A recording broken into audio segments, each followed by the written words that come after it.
La infancia mía fue dura. Éramos 11 hermanos y yo era el menor, imagínate que era el que menos le tocaba. La relación con mis hermanos, a pesar de que éramos una familia de problemas y eso, es muy buena. Todo el mundo se quería, todo el mundo se consideraba, ¿me entiendes? Pero era en el vínculo ese de que había que vivir el mundo que vivían ellos, ¿me entiendes? Si tú no tomabas, no eras hombre. Si tú no fumabas, no eras hombre. Si tú no consumías droga, no eras hombre. Mi papá era un hombre muy agresivo, muy sanguíneo. Él decía que el hombre que robaba, lo mejor que tenía era que matarlo.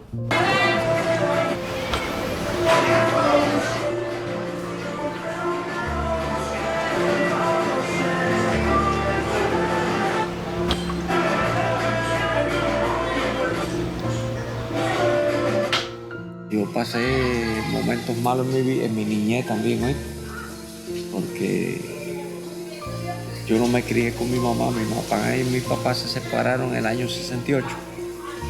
Ya tú sabes, me quedé con mi abuela, mi abuelo, con 3 tíos, 2 tías. Mi abuelo le gustaba, así que imagínate, el perro era yo. Cuando llegaba borracho, el que la pagaba era el que estaba agregado. Yo la pasé mala.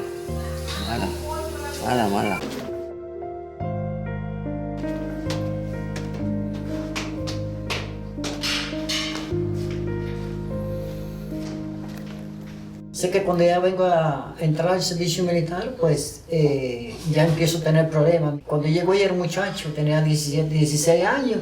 Cuando llegué allí, pues tuve problemas con un oficial. En esa unidad robaron. Y cuando robaron, pues venían revisando a todo el mundo todos los paquetes. Y yo le dije al jefe, si usted me revisa mi paquete, me lo tiene que acomodar como quiera que esté, porque yo no robo. Y entonces él parece que se lo olvidó y se fue. Y yo salí para afuera, cogí un palo, le di un palazo por aquí por la cabeza, lo rajé de aquí hasta acá atrás. Y de ahí, bueno, me llevaron preso. La prisión militar era muy dura en aquellos tiempos. Para vivir tenías que vivir sobre el problema. Cuando llego me acuerdo yo que afuera decían, el pantalón es mío, la camisa es mía, los zapatos es mío. Si uno se pasa, lo quitaban todo. Y ya de entrada problema contra el mundo. Ya cuando uno coge ese mundo, llega el momento de que ya uno no puede pararse. Y cuando salí para la calle seguí lo mismo. Llegué a la calle y entonces fue peor. Después de haber vivido unos años en la prisión, salí con aire de esperanza. Pero cuando salí a la calle me enfrenté a una realidad muy diferente. Porque los amigos que había dejado de antes me estaban esperando para continuar en las mismas andanzas y en los mismos vicios, las mismas cosas. Empecé a consumir droga. Ya después que consumía droga, lo mismo me dejaba meterme en una casa, que meterme en una bodega, que coger a cualquier persona y caerle al golpe, quitarle las cosas. Y de ahí, bueno, ya es cuando caigo en la prisión mayor, en la civil. Ya un día Dios tuvo misericordia de mí y viendo cosas que yo vi en ese lugar, yo a veces tenía deseo de cambiar.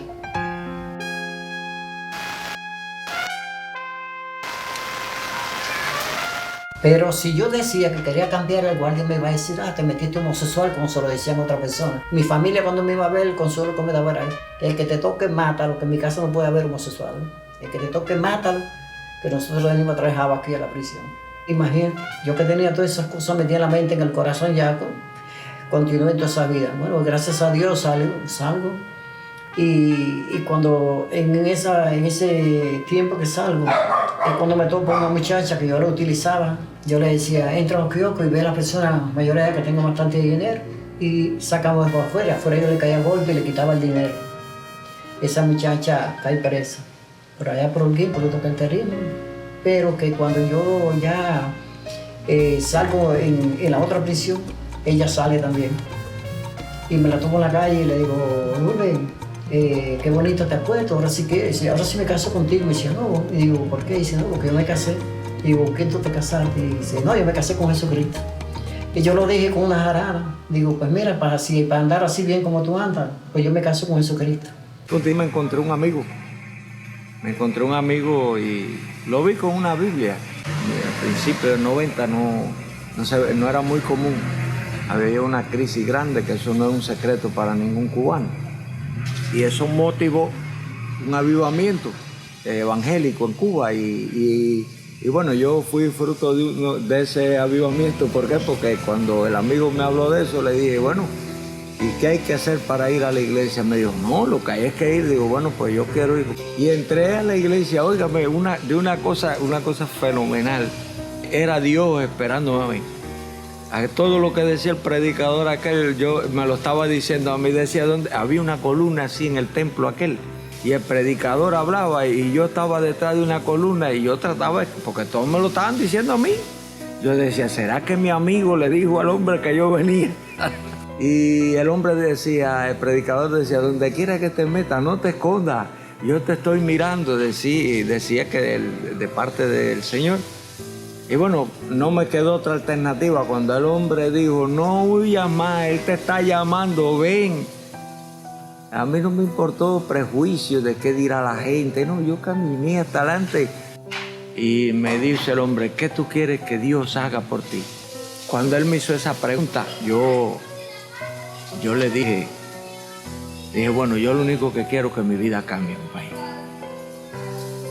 Yo en este momento estoy que me da lo mismo ser el muerto que el carro fúnebre. Yo quiero que mi vida sea diferente. No tiene valor mi vida.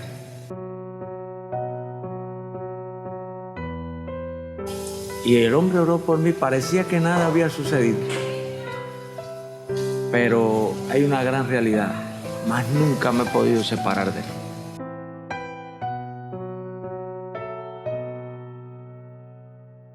Mi familia son cristianos y ellos oraban mucho por mí y clamaban a Dios por mí, y yo sentí de momento en mi corazón, estando en una celda, la necesidad de un cambio en mi vida. Me arrodillé, clamé a Dios y tuve una experiencia muy bonita, tuve una experiencia personal con el Señor Jesucristo, y como que Él me decía que Él iba a cambiar mi vida. Ya se me quitaron, quería guindarme y se me quitaron los deseos de suicidarme. Ya no quería suicidarme porque sentí como que mi vida sí podía cambiar. Ahí mismo acepté al Señor, y cuando acepté al Señor ya tuve otro choque más duro, que es el más duro que uno puede tener. Y dije, Señor, pero tú todavía no has terminado conmigo, hace falta que tú me quites algo, que tú me quites esa ira que todavía tengo en el corazón. Y entonces me dice, bueno, pues mira, para yo quitarte esa ira, tú tienes que salir ahora por todo el barrio a pedirle perdón a todo el que tú le hiciste daño. No me fue fácil. Fui en casa de una gente que tuve problemas con ellos. Yo le mandé un machetazo al hijo y cogí a la madre por la cabeza. Tuve que ir allí a pedirle perdón a aquella gente. Ellos primero no me aceptaron, Después volví otra vez y después volví, como la quinta vez fue que me dijeron, no, también nosotros lo perdonamos. Y de ahí entonces salí a pedirle perdón a aquellas mujeres que yo le había violado, a aquella gente que yo le había quitado las cosas. El otro choque que tuve fue con mi propia familia. Recuerdo yo que mi papá murió hace 3 años, 109 años, y yo quería que mi papá se convirtiera. Y yo le decía, Señor, mi papá está en morirse, yo quiero que se convierta. Y así auditivamente me dijo al oído, eres un hipócrita. Oye. Y le digo, ¿por qué, Señor? Ese es mi papá. Dice, quiere que se entregue al Señor, que se arrepienta, y tú no lo has perdonado. Mira los años que lleva en el Evangelio, y yo no había perdonado todavía lo que me había hecho cuando muchacho. Dice, cosa tenía culpa, era fuerza de no atendernos, de habernos convertido en unos ladrones, unos delincuentes, todo eso. Fue porque no tuvimos el apoyo de él nunca. Y todo eso yo lo tenía en el corazón. Y entonces le dije, Señor, yo quiero que tú prepares mi corazón para perdonarlo de corazón, no hipócritamente. Y me acuerdo que cuando ya el Señor me prepara el corazón, como a los 7, 8 días, ya le digo, papá, yo quiero que usted me perdone. Y me dice, ¿por qué tú quieres? ¿Por qué te voy a perdonar si tú no me has hecho nada? Digo, no, yo quiero que tú me perdones, pero de corazón, no quiero que sea hipócritamente. Y como sabía que era un hombre recto, que él no mentía, me abrazó, me dio un beso y me dijo, yo te perdono, hijo. Y entonces yo dije, papá, ahora yo lo perdono a usted. Y como a los 5 días de eso voy a la casa y me llama porque ya casi no veía.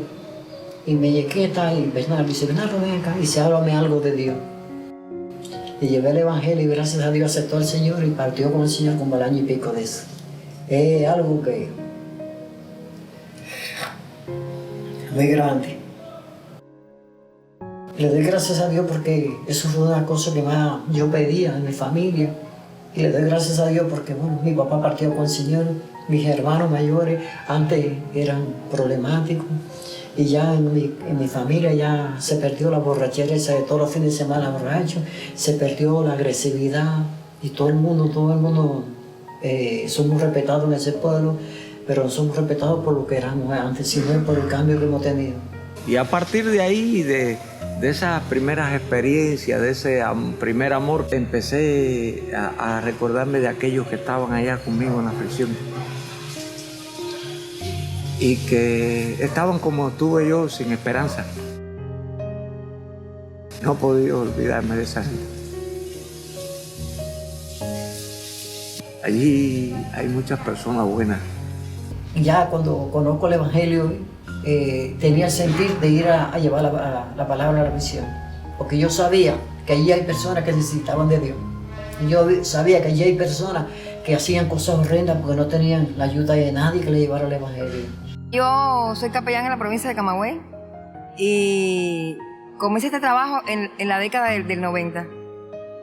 Era evangelista de la iglesia del Nazareno y de pronto un día una capellán que es cubana, que vino a predicar de Estados Unidos, estaba casada con un americano, comienza a hablar de la capellanía que yo nunca había oído que se le predicaba a los presos.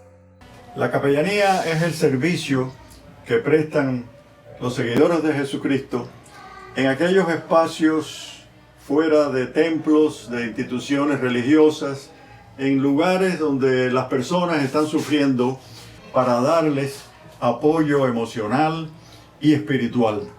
Me da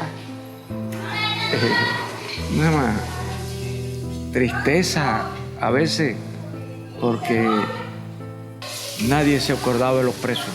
Es importante significar que el capellán está vinculado con la compasión. La compasión que no es un simple sentimiento de dolor, de lástima por una persona o un animal que está sufriendo. La compasión se enfoca en la dignidad de aquel que está sufriendo algo que no merece. El ejemplo más hermoso que podemos obtener de esto es de nuestro apóstol José Martí, cuando él era un joven adolescente y le tocó la experiencia fuerte de ser un preso en las canteras de San Lázaro, donde vivió experiencias muy fuertes que él cuenta después en el presidio político en Cuba. Allí en la cantera él conoció a un anciano llamado Nicolás, que estaba siendo maltratado, golpeado en una forma brutal por la soldadesca. Martí sintió un dolor profundo y escribe: brutos, no saben a quién están maltratando a Dios. Para este joven, Dios estaba presente en ese anciano sufriente. En esa persona había un rasgo divino que lo hacía algo sagrado. Por esto la compasión se concentra en la dignidad de los seres humanos, como linaje de Dios, como que tienen la imagen de Dios. Y eso es lo que hace la compasión no solo un sentimiento doloroso, sino que mueve a la acción. A veces nosotros separamos el trabajo de la capellanía del trabajo del pastorado, y realmente es el mismo trabajo para Dios. Es lo que la palabra del Señor nos enseña allá en Mateo, en el capítulo 25, a partir del versículo 33, que dice que tuve hambre y me diste de comer, tuve sed y me diste de beber, fui forastero y me recogiste, estuve desnudo y me cubriste, enfermo y me visitaste, en la cárcel y me fuiste a ver. Y yo creo que el trabajo de la capellanía es un trabajo del pastorado, pero a nivel de este tipo de régimen. Lógicamente a veces se entra en contradicción con este trabajo, sencillamente porque los pastores no han logrado entender en muchos de los casos realmente qué encierra el trabajo de la capellanía y el trabajo del pastorado. El trabajo del pastorado a veces se lleva a lo interno, es decir, hacia la iglesia, hacia adentro. Y la capellanía es un trabajo que se desarrolla hacia afuera, pero que realmente nosotros como pastores tenemos no solamente que llevar el trabajo dentro de la iglesia, en el aprendizaje, en el fortalecimiento, en el establecimiento de nuestras iglesias y nuestras congregaciones, sino también el trabajo hacia afuera, que es el trabajo que Cristo manda hacer hacia la comunidad. Bueno, este trabajo hacia la comunidad se ve reflejado en este régimen de prisiones, donde hay un pueblo, hay una gran cantidad de personas que también necesitan del poder de Dios, de la ayuda y la misericordia del Señor. Después que yo me convertí, mi pastor una vez tuvo en su corazón hacer un ayuno porque él quería abrir un ministerio en la iglesia de prisiones. Y cuando él lo estaba haciendo, dice que él veía como en un video mi persona. Y entonces él vino y se acercó. Después él terminó su ayuno, se acercó a mí y me lo dijo.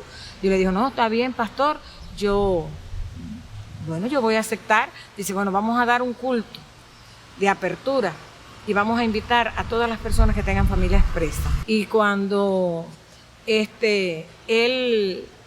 vamos a terminar, yo me proyecté enseguida en hacerle a todas esas personas, cuando se acabó el culto, un listado con los nombres y el lugar donde se encontraban sus prisioneros. Y yo oraba por ellos y oraba con ese listado para que ellos recibieran. Entonces ellos me empezaron a invitar y yo empecé a ir.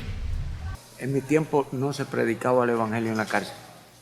A mí nunca nadie me habló de Dios. Nunca.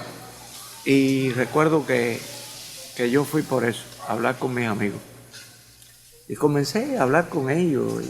Y muchos me animaban, me decían, oye, lo mejor que tú has hecho es acogerte a la palabra, no vires para atrás. Y ellos mismos me daban ánimo y yo iba a darle ánimo a ellos. Y entonces eso me animaba porque yo veía que las palabras que yo les decía a ellos las recibía con agrado, ¿no? Y fueron mis amigos de fechoría.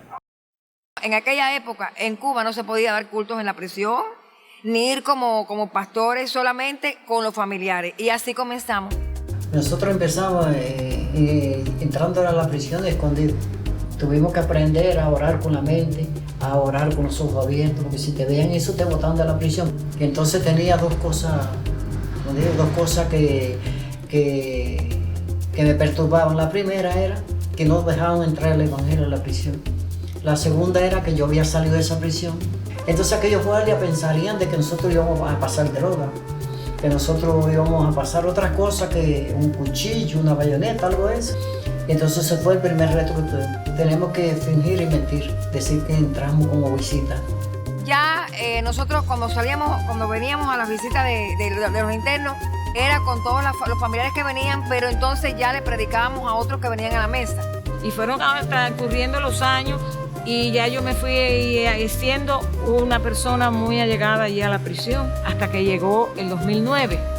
En el 2009, el Consejo de Iglesia asumió el programa de una manera oficial y se permitió celebrar cultos religiosos en las prisiones, y se determinó que por los evangélicos fuera un trabajo ecuménico, un trabajo unido. Nos encontramos aquí en el centro penitenciario de Raía, donde por la gracia de Dios y la misericordia pensamos entrar con la ayuda del Señor para llevarle lo que Dios nos ha dado a aquellos que se encuentran detrás de la reja. Van a admitir el juego de pelota, el juego de voleibol. El pastor va a estar predicando dentro. Aleluya. Al grupo normal. Quisieron tratar de frenar, que la música no fueran canciones cristianas. Que cantáramos la Guantanamera. Cuidado. Gracias a Dios lo convencimos. Quisieran una prueba, que a ellos les va a gustar y que todo va a ser con orden. Entonces se va a cantar. Los ministros ya saben lo que deben de hacer, ¿no? Tratar de ser muy prudentes, lo más prudente posible, que esto quede impactado para que la puerta se abra completa. Creo que la misión que tenemos cada uno es traer el corazón. Es predicar con el corazón. Tenemos un trato muy bueno y una relación muy buena con todo el Minin. Yo creo que un capellán que no tenga buenas relaciones con el sistema penal es un fracasado. Hay veces que por la confianza que han adoptado con nosotros los reeducadores nos han traído personas que han tenido problemas y que ellos no pueden hacer nada. Le estoy muy agradecido al Señor, porque todas las cosas que nos planificamos salieron como un resultado tremendo. En las cárceles hemos ganado en credibilidad a través del trabajo que estamos llevando y se han aumentado esa población de internos que han podido convertirse al Señor y que realmente hoy por hoy constituyen un pueblo de Dios grande dentro de las prisiones.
Lo interesante de la visión de la capellanía carcelaria es la entera confianza y fe en el poder transformador del Evangelio. Yo creo que una de las experiencias muy positivas que hemos tenido ha sido en los últimos 30 años, cuando ha cambiado la política del Estado de convertirse en un Estado implícitamente ateo, en un Estado explícitamente laico, en que nos ha permitido a las iglesias involucrarnos más socialmente, a compartir ese poder transformador del Evangelio ya hacia las calles, hacia afuera.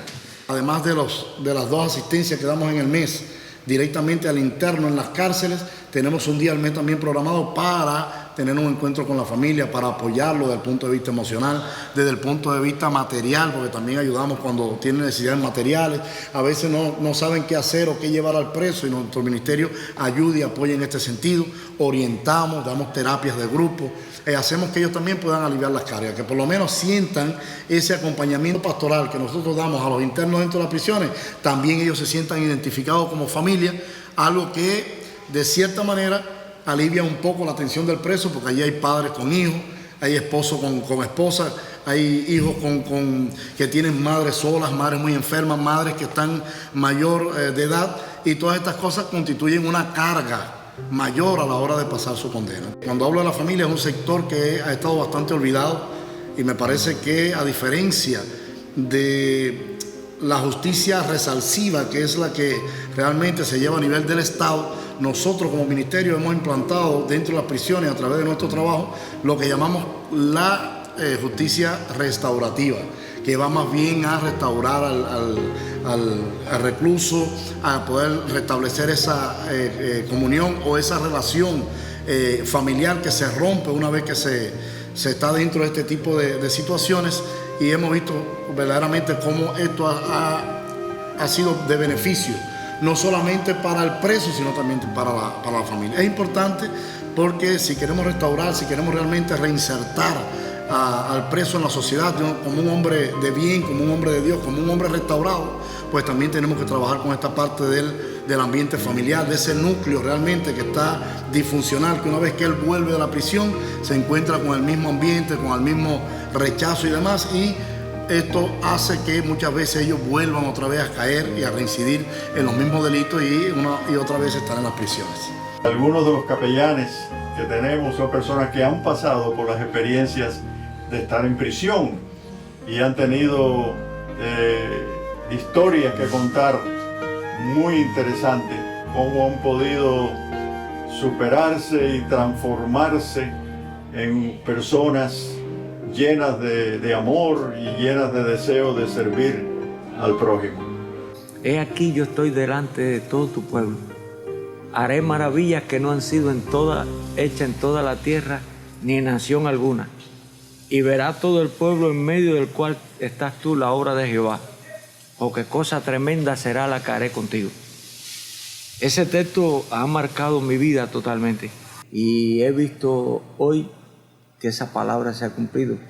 Por la gracia de nuestro Dios, en las prisiones de mi provincia, hay iglesia en todas las prisiones. La capellanía evangélica surgió como un programa organizado por el Consejo de Iglesias de Cuba, al cual se invitan a colaborar voluntarios de todas las denominaciones cristianas sin ningún distingo. Se preocupa porque los capellanes que van a las prisiones reciban un entrenamiento. Porque requiere una preparación. No todo el mundo puede lidiar con un recluso, de conocer toda su psicología, incluso conocer un poco de las cuestiones legales, éticas. Es decir, no basta con conocer el Evangelio transformador de Jesucristo, ¿no? Sino que hay que conocer también otras técnicas, otras ciencias, y requiere un proceso de capacitación. Que los haga realmente capaces de acompañar de una forma sabia e inteligente a las personas. Todo lo que se hace en un culto evangélico, en una iglesia, es lo que se hace dentro de las prisiones. 14 años llevo trabajando en el ministerio, prácticamente con los recursos que tenemos. Con los recursos que tenemos hemos tenido muchísima experiencia,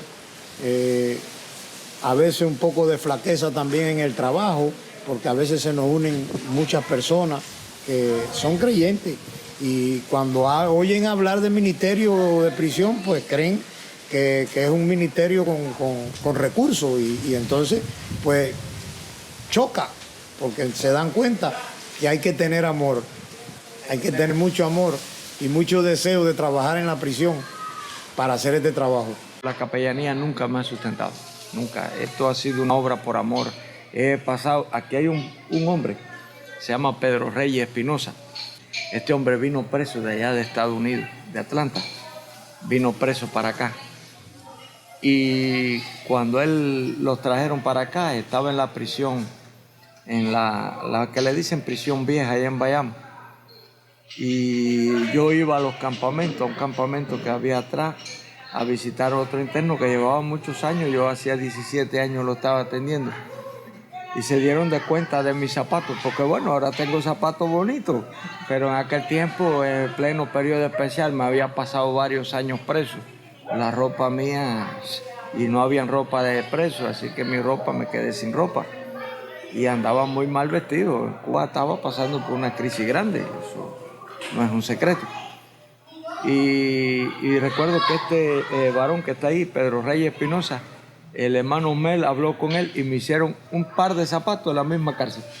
La parte económica nos golpea, pero siempre se puede. Si nosotros los capellanes fuéramos a ir a la prisión, cuando tengamos dinero, nunca íbamos a ir. Desde aquí, bueno, mira, yo salgo, cojo una camionetica que viene de Matanza que va hasta Canaleta. Y de ahí llego allá a Canaleta, tengo un tiempo fuera siempre de oración, voy y me presento al guardia. Y de ahí ya cuando salgo, pues ya hago la misma función, una guagua, o lo que pase para acá, vengo para acá. Yo creo que esto es una vocación del corazón.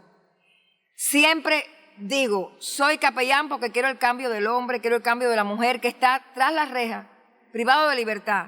Y es increíble la unción de Dios en un lugar como ese. Ponemos un pie en prisión y es como una nube, como un refrigerio que nos levantara así. Es algo que la presencia de Dios que sentimos en la prisión, no la sentimos todas las veces igual en la iglesia. Siento que si no voy a la cárcel a visitar los que están allí, que están pasando por lo que yo pasé, es como que me falta el aire, porque siento el deseo de hacer este trabajo. Y cada día más siento el deseo de hacerlo y hacerlo con excelencia, hacer un trabajo bien hecho. Dice el Salmo 127 que aunque mi padre y mi madre me dejaran, con todo Jehová me recogerá, y me recogió y me ha hecho una gente importante. Soy un hombre importante.